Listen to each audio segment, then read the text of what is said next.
สบายดีมู่เพื่อนตอนนี้มีนาก็ได้อยู่กับกิจกรรมเป็นห้องว่าการบริจาคเลือดเพื่อช่วยเหลือสังคมในกิจกรรมคณะพักต้อนกล่องประชุมใหญ่ของขักที่จะจัดขึ้นในมอนี้เนาะเป็นเดือนที่10และในมื้อนี้มีนาก็มาในห่วมในงานครั้งนี้ขอเชิญชวนมู่เพื่อนที่ว่ามีน้ำหนัก45 กิโลขึ้นไปเนาะอายุ17 ปีขึ้นไปสุขภาพแข็งแรงให้มาบริจาคเลือดเพื่อช่วยเหลือสังคมเพราะว่าผู้ที่ต้องการเลือดเนาะในทุกมื้อนี้มีหลายภาคส่วนที่ว่าต้องการไม่ว่าจะเป็นการผ่าตัดน้อยผ่าตัดใหญ่ที่ว่าสุขภาพอ่อนเพลียก็ต้องได้ใส่หรือว่าเป็นห้องว่าพยาธิขาดเลือดและนอกจากนั้นก็ยังมีการอุบัติเหตุอุบิเหตุต่างๆเนาะก็ต้องได้ใส่เลือดเช่นเดียวกันรวมไปถึงผู้ที่ว่าเป็นห้องว่าฟอกหัวใจฟอกตับฟอกม้ามอย่างต่างๆก็ยังได้ใส่เช่นเดียวกันนอกจากนี้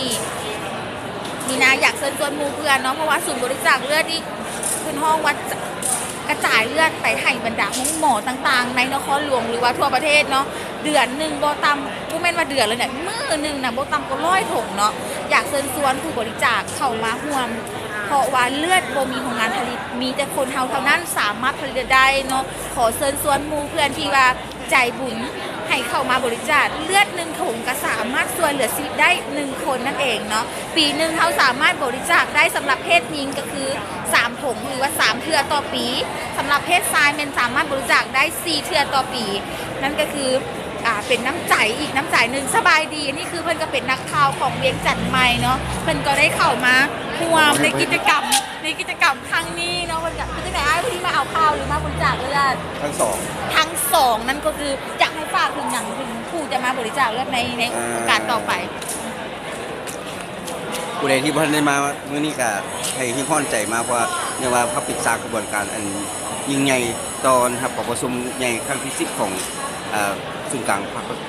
รคประชาชนปฏิบัติของพวกเขาผู้ใดที่มีจิตใจรักษาก็มาช่วยกันบริจาคเลือดในมื้อนี้เพราะว่าการเลือดของทานเนี่ยจะช่วยชีวิตของคนได้อีกหลายทางที่กำลังรอความหวังจากทานอยู่จากหมอเจ้าขอขอบใจนั่นก็คือเป็นความคิดเห็นของไอ้บุญมีเนาะเพิ่นก็เป็นนักข่าวของเวียงจันทน์ใหม่เพิ่นก็มีส่วนร่วมในกิจกรรมเทื่อนี้เช่นเดียวกันเนาะรายงานนี้มีนาก็ต้องขอตัวไปก่อนเนาะบ่ฮู้ว่ามีนาสิเบิ่งคลิปใดนั้นก็ต้องติดตามเนาะก็อย่าลืมกดไลค์กดแชร์กันแล้วกันเนาะบ๊ายบายเดี๋ยวนี่เขามาอยู่มันอยู่